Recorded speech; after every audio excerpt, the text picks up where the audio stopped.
Hello, അസ്സാം വലൈക്കും. ലുബാഹിബ sisters ചാനലിലേക്ക് സ്വാഗതം. അപ്പോൾ അത് ഈസി ആയിട്ടുള്ളൊരു ബീഫ് കട്ട്ലേറ്റ് ഉണ്ടാക്കുകയാണ് കേട്ടോ. ഞാൻ പെരുന്നാൾക്ക് വാങ്ങിയ ബീഫ് ബാക്കി ഉണ്ടായിരുന്നു. കുറേ ദിവസമായി കട്ട്ലേറ്റ് വേണമെന്ന് പറയണ മക്കൾ. അപ്പോൾ ഞാൻ സ്കൂൾ വിട്ട് വരുമ്പോഴത്തേനും വേഗം ഉണ്ടാക്കിയതാണ് കേട്ടോ. ബീഫ് ആദ്യം തന്നെ വേവിച്ച് വെച്ചിരുന്നു. ബീഫ് വേവിക്കുമ്പോൾ അതിൽ ഉരുളൻകിഴങ്ങ് ഇട്ടിട്ടാണ് ഞാൻ വേവിച്ച് വെച്ചത് കേട്ടോ. പിന്നെ ബ്രെഡ് പൊടിക്കുമ്പോൾ കുറച്ച് ഗരം മസാലയും മുളക് പൊടിയും ചേർത്തിട്ടാണ് ബ്രെഡ് പൊടിച്ച് വെച്ചത്. ബീഫും അതുപോലെ വേവിച്ച് വെച്ച ബീഫ് മിക്സിയിൽ വെച്ച് പൊടിക്കുമ്പോൾ ഞാൻ കുറച്ച് കുരുമുളക് പൊടി ഇട്ടിട്ടുണ്ടായിരുന്നു. ആ ബീഫിൻ്റെ ആ ഒരു ടേസ്റ്റ് ഒന്നും കൂടി കൂടാൻ വേണ്ടിയിട്ടാണ്. അപ്പോൾ പിന്നെ ഇതാ അരിഞ്ഞ് വെച്ചിരിക്കുകയാണ് വലിയ ഉള്ളി, പിന്നെ ഇഞ്ചി, കറിവേപ്പില, മല്ലിച്ചപ്പ്, പച്ചമുളകും കൂടി അരിഞ്ഞ് വെച്ചത്, ബ്രെഡ് പൊടിച്ച് വെച്ചത്, ബീഫ് പൊടിച്ച് വെച്ചത് ഒക്കെ കൂടി വെച്ചിട്ടാണ് കേട്ടോ. പിന്നെ അതിലേക്ക് 2 കോഴിമുട്ട എടുത്തിട്ടുണ്ട്. ഒക്കെ റെഡിയാക്കിയിട്ട് നമുക്കൊരു ബീഫ് കട്ട്ലേറ്റ് ഈസി ആയിട്ട് ഉണ്ടാക്കാം. അപ്പോൾ ആദ്യം ഞാൻ ഒരു പാൻ വെച്ചിട്ട് അതിലേക്ക് ഉള്ളിയിട്ട് വാട്ടുകയാണ്.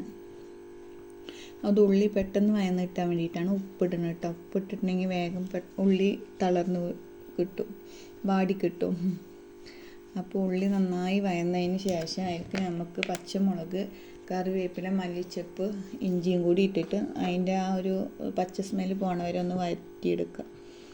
അതിലേക്ക് പിന്നെ ഉരുളൻകിഴങ്ങ് പൊടിച്ച് വെച്ചതുണ്ടായിരുന്നു. ആ ഉരുളൻകിഴങ്ങ് ഇട്ടിട്ട് നന്നായി ഇളക്കി കൊടുക്കുക.